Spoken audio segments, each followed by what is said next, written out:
जय हिंद student, welcome to online teaching from Devas international school. आज बच्चों एक हम नया चैप्टर स्टार्ट करेंगे, चैप्टर नंबर 14। इसके पहले के लेक्चर में मैंने आपको चैप्टर नंबर 13 की वर्कशीट कराई थी, ठीक है, और उसके साथ मैंने ग्रामर चलाया था आपको, क्रिया। ओके, तो आज हम एक नया चैप्टर स्टार्ट करने जा रहे हैं। चैप्टर नंबर 14 है और चैप्टर का नेम है वन महोत्सव। क्या है हमारे चैप्टर का नाम? वन महोत्सव। तो सभी बच्चे अपनी हिंदी की टेक्स्ट बुक निकालेंगे और हम इस चैप्टर को रीड करेंगे और साथ साथ में समझेंगे, ठीक है। तो सभी बच्चे अपनी हिंदी की टेक्स्ट बुक निकाल लीजिए फटाफट। पेज नंबर निकालना है हमको 8018, पेज नंबर 18 निकालिए सभी लोग। और चैप्टर नंबर 14 है हमारा, चैप्टर का नाम है हमारा वन महोत्सव। तो इस चैप्टर में बच्चों हमको कि वृक्ष से हमें क्या क्या लाभ होता है उसके बारे में बताया गया है। यानी वृक्ष से यानी पेड़ पौधों से हमें क्या क्या लाभ होता है, हमारे जीवन में पेड़ पौधे कितने जरूरी हैं उस बारे में बताया गया है, ठीक है। तो सबका ध्यान यहाँ स्क्रीन पर होना चाहिए। अब आज 2 अक्टूबर का दिन है, आप सभी भी मेरे साथ साथ पढ़ोगे। और हाँ, हिंदी गुजराती हो कि इंग्लिश हो, इसमें आपको स्टोरी याद होगी तो आपको क्वेश्चन आंसर और जो भी क्वेश्चन है सारे अच्छे से याद हो जाएंगे। उसके लिए क्या जरूरी है, स्टोरी हमें अच्छे से समझ में आ जाए और याद होनी चाहिए। तो सबका ध्यान यहाँ पे होना चाहिए, मैं आपको चैप्टर एक्सप्लेन करूंगी, ठीक है। आज 2 अक्टूबर का दिन है, राष्ट्रपिता महात्मा गांधी जी का जन्म इसी दिन हुआ था। यानी आज कौन सा दिन है? 2 अक्टूबर का दिन है। राष्ट्रपिता महात्मा गांधी जी का जन्म इसी दिन हुआ था। यानी जो गांधी जी है हमारे, उनका जन्म कब हुआ था? आप सभी को पता है कब हुआ था? 2 अक्टूबर को। 2 अक्टूबर को हम सब गांधी जयंती के रूप में मनाते हैं। यानी 2 अक्टूबर को हम क्या करते हैं? गांधी जयंती के रूप में मनाते हैं। यानी 2 अक्टूबर को आप देखते हो ना कि स्कूलों में छुट्टी होती है और अलग अलग तरह के प्रोग्राम भी होते हैं कहीं कहीं। तो 2 अक्टूबर को हम किसके रूप में मनाते हैं? गांधी जयंती के, क्योंकि इस दिन क्या हुआ था? गांधी जी का जन्म हुआ था। कब गांधी जी का जन्म हुआ था? 2 अक्टूबर को, ठीक है। यह भारत के 3 राष्ट्रीय त्योहारों में से एक है। यानी ये भारत के 3 राष्ट्रीय त्योहारों में से एक है। अब 3 राष्ट्रीय त्योहार कौन से होते हैं? तो 26 जनवरी, 15 अगस्त और साथ में गांधी जयंती, ठीक है। आज बच्चे उत्साहित हैं क्योंकि वे विद्यालय की ओर से अपने अध्यापक के साथ राजघाट जा रहे थे।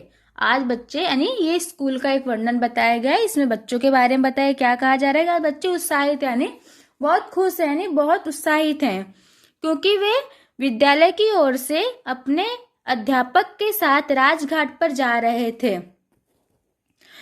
कहाँ जा रहे थे? राजघाट पे। राजघाट यानी जहाँ पे गांधी जी की समाधि है, जहाँ पे गांधी जी की समाधि यानी जहाँ पे वो जब वो मरे थे तब उनकी वहां पे समाधि बनाई गई थी, ठीक है। तो आज बच्चे क्या बहुत उत्साहित, क्योंकि उनको स्कूल की तरफ से राजघाट दिखाने के लिए ले जाया जा रहा था, ठीक है। जैसे आप लोग बहुत खुश हो जाते हो ना कि आपको कहीं घुमाने ले जाया जाए, इसी तरह से ये स्कूल के बच्चे भी क्या होते हैं? बहुत खुश रहते हैं। उनके अध्यापक यानी उनके टीचर्स की तरफ से उन्हें आज राजघाट पर ले जाया जा रहा था। राजघाट महात्मा गांधी जी का समाधि स्थल है। राजघाट क्या है? महात्मा गांधी जी का समाधि स्थल है। वहां पहुंचकर वे देखते हैं कि बच्चे क्या करते हैं? वहां पहुंचकर देखते हैं कि क्या देखते हैं? वहां बहुत से लोग जमा थे। वहां पे बहुत सारे लोग जमा थे। कहाँ पर? राजघाट पर जब बच्चे पहुंचते हैं तो वहां देखते हैं कि वहां पर बहुत सारे लोग वहां पर जमा थे।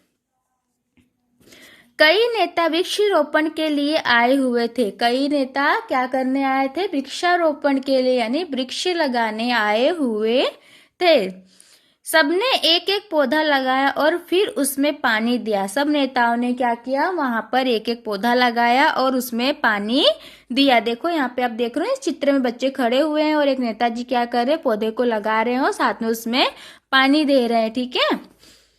सबने एक एक पौधा लगाया और फिर उसमें पानी दिया। बच्चों के मन में तरह तरह के प्रश्न उठ रहे थे। बच्चों के मन में तरह तरह के प्रश्न उठ रहे थे, यानी बच्चों ने देखा कि सभी नेता आए, उन्होंने एक एक वृक्ष लगाया और ने उसे पानी दिया, तो उनके मन में बहुत सारे सवाल थे। अब देखो कौन से सवाल उनके मन में उठ रहे थे, आगे देखते हैं हम पेज नंबर 81।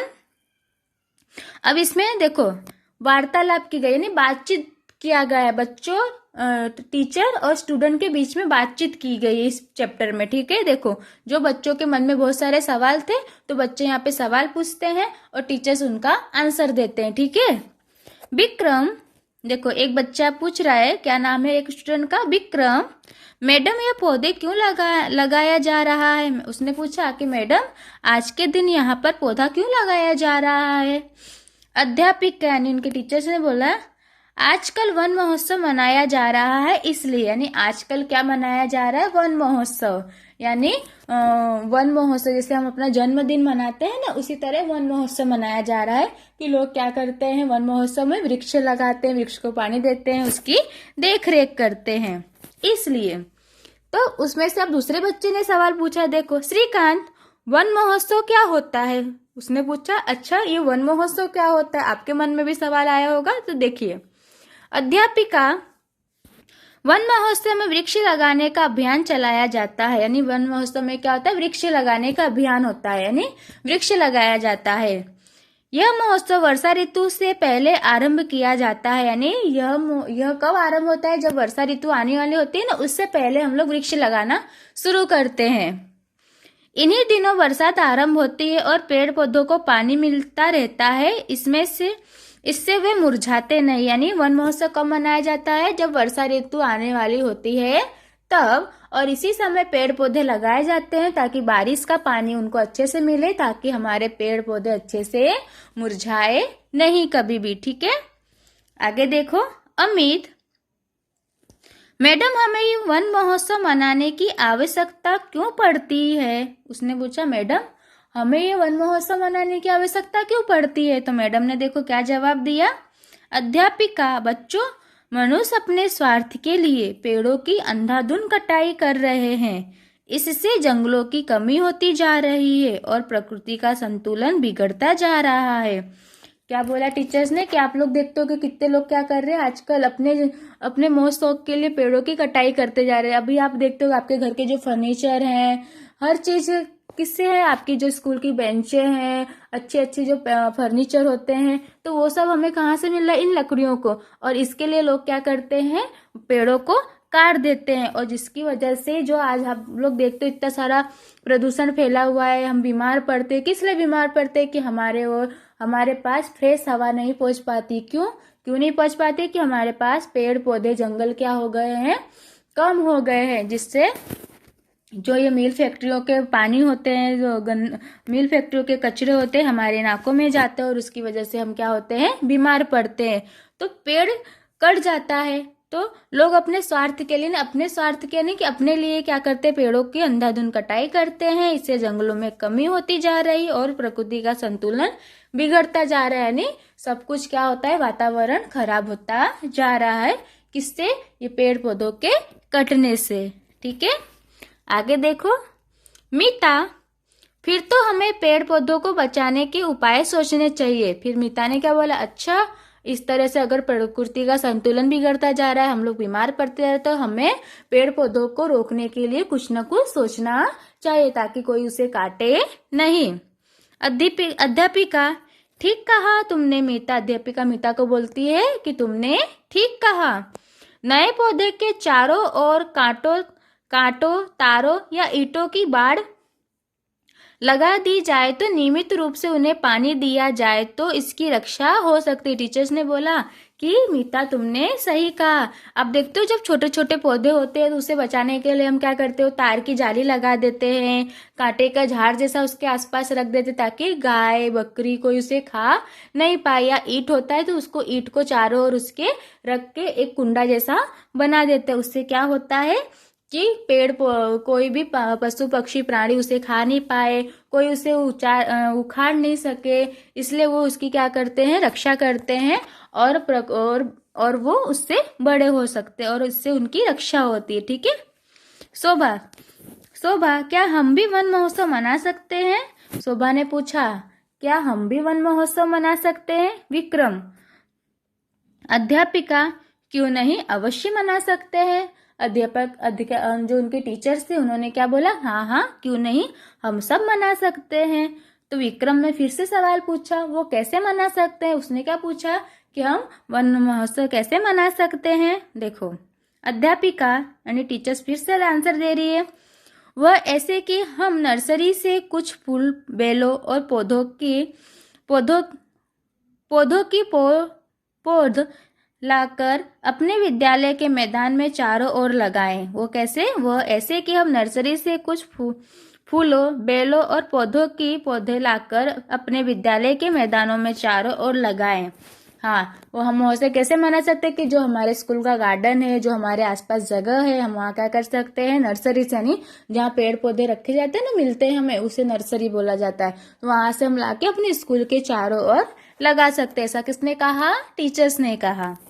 श्रीकांत, मैडम, क्या हम नर्सरी से अपने घर के लिए भी पौधे ले सकते हैं? उसने पूछा, क्या हम स्कूल के लिए पौधे तो खरीद सकते हैं नर्सरी के लिए, तो घर के लिए कहाँ से? नर्सरी से। तो क्या हम वहां से अपने घर के लिए भी पौधे खरीद सकते हैं? अध्यापिका ने बोला, क्यों नहीं। उन्होंने बोला, हाँ क्यों नहीं, खरीद सकते, हम पेड़ पौधे कहीं भी ले जाने के लिए वहां से खरीद सकते हैं। श्रीकांत, ठीक है, मैं उन्हें पानी दूंगा, उसमें खाद डालूंगा और उनकी भली प्रकार से देखभाल करूंगा। श्रीकांत ने बोला, तो ठीक है, मैं उसमें क्या करूंगा, पानी डालूंगा पौधों में अच्छे से, उसमें खाद डालूंगा और उनकी अच्छे से सेवा करूंगा। भुवन, एक बात मेरी समझ में नहीं आई कि इतने वृक्ष लगाने का क्या लाभ होगा। उसने बोला कि अगर हम इतने सारे वृक्ष लगाएंगे एक साथ तो उससे क्या लाभ होगा मैडम, मुझे वो समझ में नहीं आया। उसने मैडम से सवाल पूछा तो मैडम ने क्या आंसर दिया, देखो। अध्यापिका, भुवन, तुम अपने विज्ञान की पुस्तक में पढ़ा होगा कि पेड़ पौधों से हमें प्राणवायु अथवा ऑक्सीजन मिलती है। उसने क्या बोला, मैडम ने क्या कहा कि बेटा आपने अपने विज्ञान की नोटबुक में पढ़ा होगा कि पेड़ पौधों से हमें कौन सी गैस मिलती है, ऑक्सीजन मिलता है। पेड़ पौधे हमारे आसपास की दूषित हवा को लेकर अपना भोजन बनाते हैं और शुद्ध हवा को वातावरण में लौटा देते हैं। इतना ही नहीं, पेड़ की जड़ें अपने चारों ओर की मिट्टी को जकड़े रखती है, जिससे वर्षा या आंधी की जमीन कटती नहीं। यानी पेड़ पौधे देखो हमारे लिए कितना फायदा, हमें ऑक्सीजन देते हैं, साथ ही अपनी जड़ों से मिट्टी के उपजाऊपन को पकड़े रहते हैं, जिससे मिट्टी का उपजाऊपन हमेशा बना रहता है।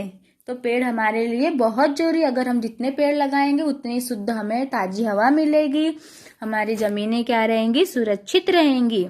विक्रम, और फिर पेड़ की ठंडी ठंडी छाया में शांति और ठंडक भी तो मिलती है, कई जीव जंतुओं के लिए आश्रय स्थल है। और विक्रम ने भी कहा कि हाँ, और पेड़ से तो हमें ठंडी ठंडी क्या मिलती है, हवा भी मिलती है, छाया भी मिलती है। जब बहुत सारी गर्मी होती है तो हम कहाँ बैठते हैं, पेड़ों के नीचे। तो पेड़ से हमें ठंडी ठंडी छाया भी मिलती है, बहुत ठंडी ठंडी हवा भी मिलती है, कई जीव जंतुओं के लिए आश्रय भी होता है। और आपने देखा होगा कि कोयल हुई, तोता हुआ, चिड़िया हुई, ये लोग कहाँ रहते हैं, पेड़ पे घोंसले बना के रहते हैं। तो उनके लिए पेड़ पौधे उनका घर भी होता है, उनका आश्रय होता है।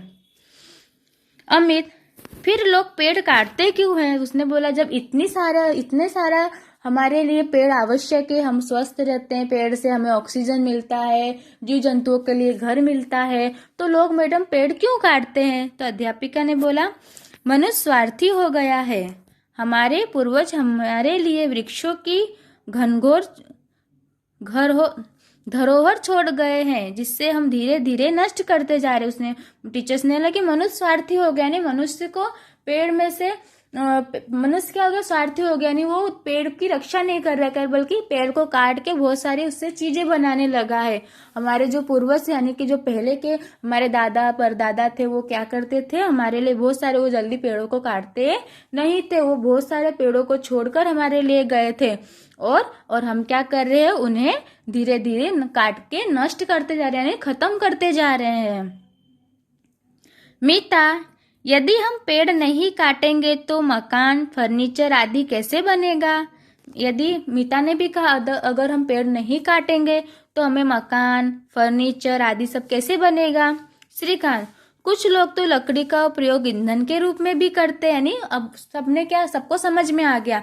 अब सब अपनी राय दे कि अगर पेड़ नहीं भी काटेंगे तो हमारे फर्नीचर कैसे बनेंगे। श्रीकांत ने कहा कि कुछ लोग, पता है गांव में कुछ लोग लकड़ी से जलाकर खाना भी बनाते हैं चूल्हे पर। अध्यापिका, चलो हम मान लेते हैं कि मनुष्य को पेड़ काटने की जरूरत है, पर उसका कुछ कर्तव्य भी तो बनता है। अध्यापिका ने कहा, यानी टीचर्स ने कहा कि चलो ठीक है, हमारे लिए पेड़ काटना जरूरी है हमारे उपयोग के लिए, पर हमारा भी तो कुछ कर्तव्य बनता है, यानी हमारा भी पेड़ की तरफ कुछ फर्ज तो बनता है। स्वभाव, वो क्या मैडम? अध्यापिका ने कहा, यदि मनुष्य एक वृक्ष काटे तो उसके स्थान पर 4 वृक्ष और लगाए तथा उसकी रक्षा करे। इस धरती की सुंदरता और हरियाली बनाए रखने में हम सबको योगदान देना होगा। यदि इसी गति से वृक्ष काटते रहे तो वह दिन दूर नहीं जब धरती पर ऑक्सीजन नहीं बचेगी और इस पर मनुष्य का जीवन समाप्त होने लगेगा। मैडम ने कहा कि चलो हाँ, आप लोग पेड़ काटते हो हमारी जरूरत के लिए, पर हम उसके लिए हमारा भी तो कुछ कर्तव्य है।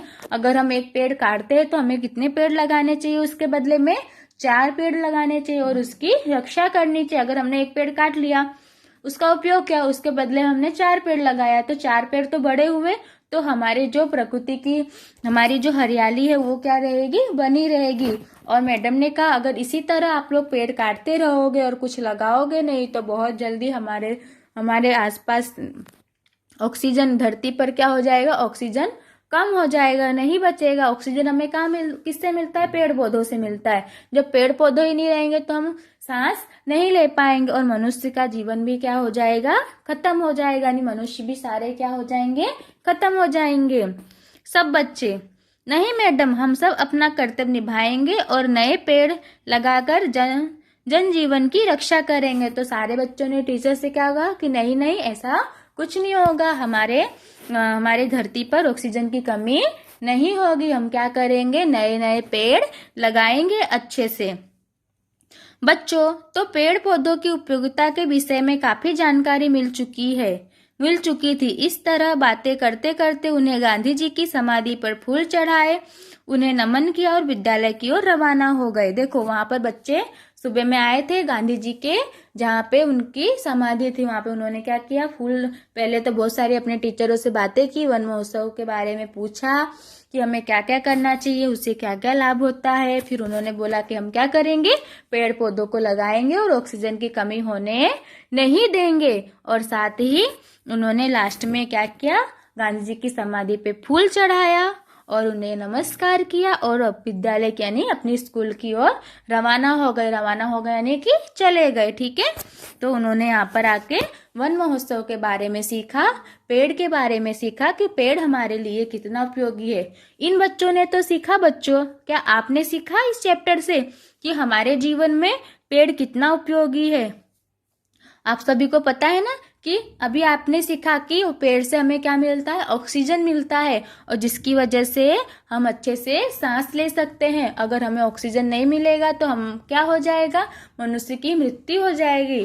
तो हमने क्या सीखा कि अगर हम एक पेड़ काटते हैं तो उसके बदले में हमें कितने पेड़ लगाने चाहिए, 4 पेड़ लगाने चाहिए। तो आप सभी भी क्या करना, हमेशा आप सब पता है अपने जन्मदिन पर भी पेड़ लगा सकते हैं। आप जैसे लोगों को चॉकलेट बांटते हो, मिठाई बांटते हो, है ना, पार्टी देते हो, उसके बदले में आप एक पेड़ भी लगा यानी उस साथ में एक पेड़ भी लगा सकते। उससे क्या होगा, हमारे प्रकृति की हरियाली है वो बनी रहेगी। तो आप सब भी एक एक पेड़ जरूर लगाइएगा, ठीक है। और पेड़ को उसकी रक्षा करना, उसमें पानी डालना, खाद डालना, वो बड़ा होगा, हमें छाया देगा, उससे लकड़ी मिलेगा, फल भी मिलता है, फूल भी मिलता है, ठीक है। तो सभी लोग अपनी प्रकृति की रक्षा करेंगे ना। तो समझ में आया सबको ये चैप्टर, कि इस चैप्टर में हमें वन महोत्सव यानी कि जंगलों के बारे में बताया गया कि पेड़ पौधे हमारे लिए कितना जरूरी है। ओके, तो हमें उसे काटना नहीं चाहिए बल्कि उसकी रक्षा करनी चाहिए। अगर हम काट भी रहे तो उसके बदले में हमें उससे ज्यादा पेड़ पौधे लगाने चाहिए, ठीक है। तो चलो सभी लोग अब अपनी हिंदी की CW की नोटबुक निकालेंगे और मेरे साथ शब्दार्थ लिखना स्टार्ट करेंगे। तो जल्दी से अपनी CW की नोटबुक निकालेंगे और हम सबसे पहले इस चैप्टर के शब्दार्थ लिखेंगे, ठीक है। लिखो, नया चैप्टर है तो न्यू पेज पे लिखो आज की डेट, जैसे मैंने लिखी है कॉर्नर पे। चैप्टर नंबर 14 वन महोत्सव। जल्दी से हिंदी की CW की नोटबुक निकालो और लिखना स्टार्ट करो। आज की डालो डेट, लिखो चैप्टर नंबर 14 वन महोत्सव। स्टार शब्दार्थ लिखो। शब्दार्थ लिखा सभी ने, लिखो वन महोत्सव, वन लाइन लेफ्ट करके लिखो शब्दार्थ। वन महोत्सव पौधे लगाने का कार्यक्रम। वन महोत्सव का मतलब होता है पौधे लगाने का कार्यक्रम, लिखा सभी ने। नंबर 2 लिखो स्वार्थ। स्वार्थ यानी अपना मतलब, स्वार्थ यानी अपना मतलब।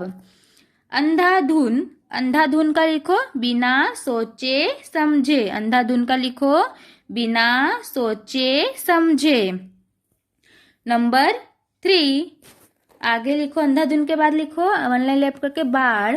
बाढ़, बाढ़ यानी घेरा, बाढ़ यानी घेरा। पौधे, नन्हा पौधा, पौध यानी नन्हा पौधा, ठीक है।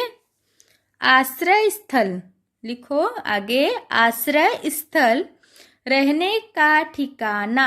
आश्रय स्थल रहने का ठिकाना। इसके आगे लिखो घनघोर, धरोहर। इसके बाद लिखो धरोहर, तो अमानत। धरोहर का क्या हो जाएगा, अमानत, लिखा सभी ने। तो यहाँ पे इस चैप्टर के हमने शब्दार्थ लिखे हैं और साथ ही इस चैप्टर को मैंने आपको एक्सप्लेन किया है, ठीक है। तो आपको अब बारी आती होमवर्क की। तो होमवर्क में आपको क्या करना है, इस चैप्टर को वन टाइम अच्छे से रीड करना है और सोचना है कि हम और किस किस तरह से अपनी प्रकृति की रक्षा कर सकते हैं, ठीक है। तो आज का लेक्चर मैं यहाँ पे फिनिश करती हूँ। इसके आगे के लेक्चर में मैं आपको कुछ क्वेश्चन आंसर और टेक्स्ट बुक में कंप्लीट कराऊंगी, ठीक है। तो सभी को ये चैप्टर समझ में आ गया और सभी ने शब्दार्थ कंप्लीट किए। ओके, तो आपने होमवर्क आपको समझ में आया कि क्या करना है कि आप लोग अपनी RNB की नोटबुक में लिखोगे कि आपको इस वन महोत्सव आप किस तरह से मना सकते हो, लोगों को पेड़ पौधों के बारे में आप किस किस तरह से समझा सकते हो, आपको आपकी नोटबुक में लिखना है, ठीक है। तो अब आज का लेक्चर मैं यहाँ पे फिनिश करती हूँ। अब मैं मिलूंगी आपको नेक्स्ट लेक्चर में। तब तक के लिए जय हिंद।